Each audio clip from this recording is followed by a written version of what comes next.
It's kind of funny because I watch a survival show called Alone, and the only thing they can take with them, they have a camera with them, and they're by themselves, so they're always talking to their camera. So I guess it's kind of like that. Yeah.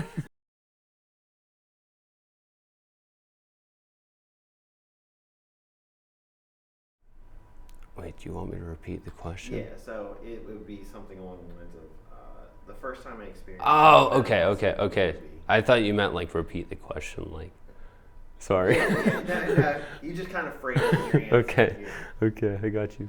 Sorry, can you repeat the question? When was the first time you experienced mental health symptoms? First time I experienced mental health symptoms was just a while ago. Well, um, growing up, I always struggled with, like, I guess, feeling secure because, like, I always, looking back on it, I was bullied in school. So that led me to experience insecurity with that and not think that I was good enough. So, like, that was whenever I struggled with depression, that's whenever that started. Um, I don't know, like, I was going to school and I was always a good student. So, like, I was still doing good with my classes and everything, but, and I was always very social with people. But during that time, I just kind of withdrew and kind of isolated myself from everybody and everything, even my parents.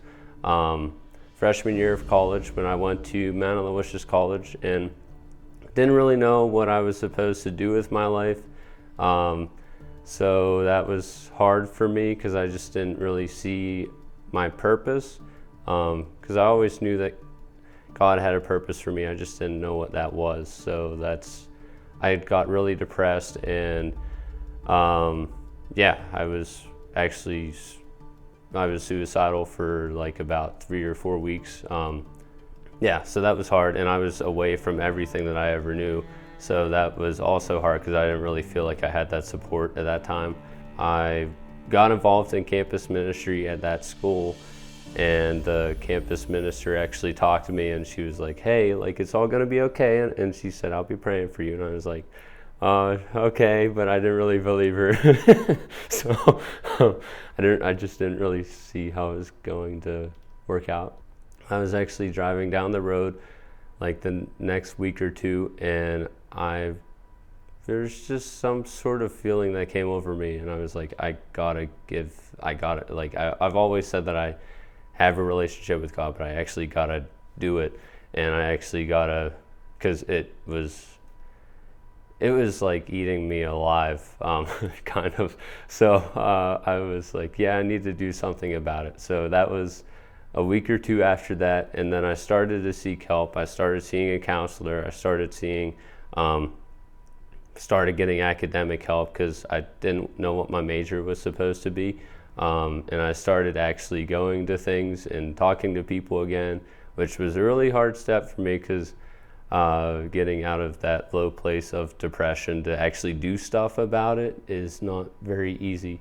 But my first step was seeking counseling, um, talking to that campus minister, having people in my life again, because that was hard. Going away to college where I knew absolutely nobody.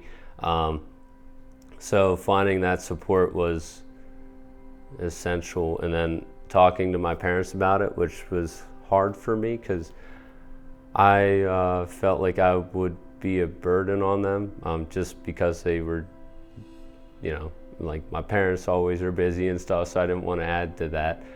So actually talking to people about it was, yeah, and actually making a schedule for myself so that I could stay busy and get out of my own head, because that was the biggest thing I think that helped.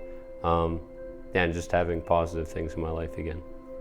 My view on therapy before going to therapy was I knew that it was needed for some people. I just always, looking back on it, I just always thought that I was better than that, and I didn't need that. So I always tried to get through things on my own. And my view on therapy did change after that because I realized how important it is to have someone to talk to about those things whenever you're dealing with struggles. But yeah, it's helped build my relationship with God and with other people, and just become stronger and realize that asking for help is not weak. It's actually one of the strongest things you can do. So yeah, that is what my life has been since recovery, and I just feel a lot freer right now. I feel a lot more secure in who I am. I've always struggled with loving myself. I am quick to forgive others and love other people, but it's hard for me to be like that to myself sometimes because I can be my own worst self-critic. So getting past that was really important for me, and I feel like I've gotten to that point. And for that person that doesn't feel like there is hope, there always is hope. And whenever everything feels down, there's always a light at the end of the tunnel. And no matter how many times you fall down, you can always pick yourself back up. And sometimes you need that other person to talk to you and to ask for support.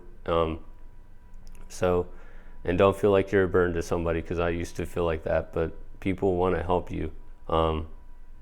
Yeah, so that would be my advice for someone.